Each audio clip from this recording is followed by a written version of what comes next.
Tags లో no helping verb. ఇప్పుడు దాకా క్వశ్చన్ ట్యాగ్స్ లో హెల్పింగ్ వర్బ్స్ చెప్పాం కదా, సమ్ టైమ్స్ హెల్పింగ్ వర్బ్స్ ఉండవు. అప్పుడు మనం సెంటెన్స్ లో ఏం చూడాలంటే ఆ సెంటెన్స్ యొక్క టెన్స్ ని చూడాలి. సో ఇక్కడ చూడండి, మనకి సెంటెన్స్ యొక్క టెన్స్ ని చూసే ముందు మనం ఒక విషయం తెలుసుకుందాం.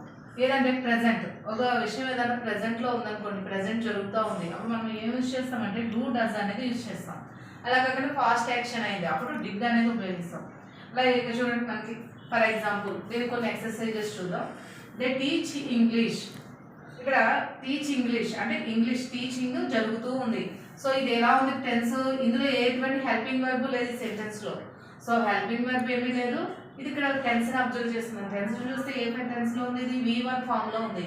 సో V1 ఫామ్ లో ఉంది కాబట్టి మనం V1 ఫామ్ లో ఉపయోగించినప్పుడు ఏం ఉపయోగిస్తాం, డూ డస్ అనేటువంటిది యూజ్ చేస్తాం. సో దీనికి ఆన్సర్ పెట్టడానికి మనకి ఇక్కడ ఎటువంటి హెల్పింగ్ వర్బ్ లేదు. సో ఇది V1 ఫామ్ లో ఉంది. సో ఏమని ఉపయోగిస్తాం దీన్ని, టీచ్ అనేది ప్రెసెంట్ లో ఉంది కాబట్టి డూ అనేటువంటిది ఉపయోగించి, ఇది ఎలా ఉంది క్వశ్చన్ లో మనకి పాజిటివ్ ఉంది. సో మనం నెగిటివ్ తీసుకోవాలి. సో నెగిటివ్ లో ఏంటంటే డోంట్ దే. అలాగే ఇక్కడ దే ఉంది కదా, క్వశ్చన్ మార్క్, డోంట్ దే అనేది ఉపయోగిస్తాం. నెక్స్ట్ సెంటెన్స్ చూస్తే హీ లైక్స్ స్వీట్స్.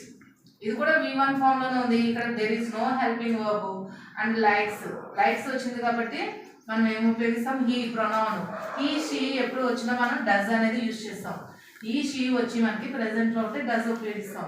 మనకి దే ఇట్లో వచ్చినప్పుడు డూ అనేటువంటిది ఉపయోగిస్తాం. అది టెన్స్ బేస్ చేసుకుని ఉంటుంది. చూడండి ఇక్కడ మనకి లైక్స్.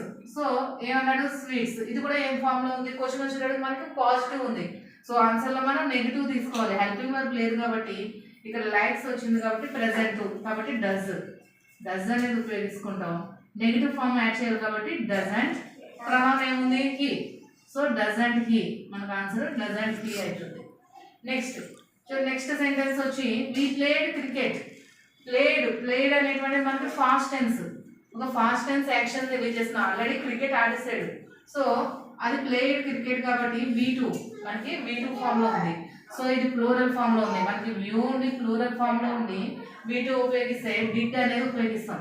ఈ డూ డస్ డిడ్ అనేది ఎందుకు ఉపయోగిస్తామంటే సెంటెన్స్ లో ఏమన్నా హెల్పింగ్ వర్బ్స్ కనుక లేకపోతే మనం ఈ డూ డస్ డిడ్ అనేది ఉపయోగిస్తాం. అవి టెన్స్ ని బేస్ చేసుకుని. సో డూ డస్ డిడ్ అనేది యూజ్ చేసినట్టు ఎలా యూజ్ చేయాలని తెలియడానికి ఇక్కడ ఉన్నటువంటి టెన్స్ ని చూసుకోవాలి. ప్రెసెంట్ లో ఉంటే డూ డస్ పెట్టాలి, పాస్ట్ యాక్షన్ లో ఉంటే డిడ్ అనేది ఉపయోగించాలి. అండ్ ఇక్కడ క్వశ్చన్ కూడా ఒకసారి అబ్జర్వ్ చేసుకోవాలి. క్వశ్చన్ లో ఏమైనా నెగిటివ్ ఫామ్ ఉందా, నెగిటివ్ లేదు. సో నెగిటివ్ లేదు కాబట్టి మనం ఆన్సర్ లో నెగిటివ్ సెన్స్ తీసుకోవాలి. So didn't. అలాగే ఇక్కడ ఏముంది మనకి ప్రాబ్లం వచ్చి వి, డిడెంట్ వి. ఇలాంటి యూస్ఫుల్ వీడియోస్ కోసం మన ఛానల్ని సబ్స్క్రైబ్ చేసుకోండి. అలాగే వీడియోకి ఒక లైక్ చేయండి. Thank you for watching.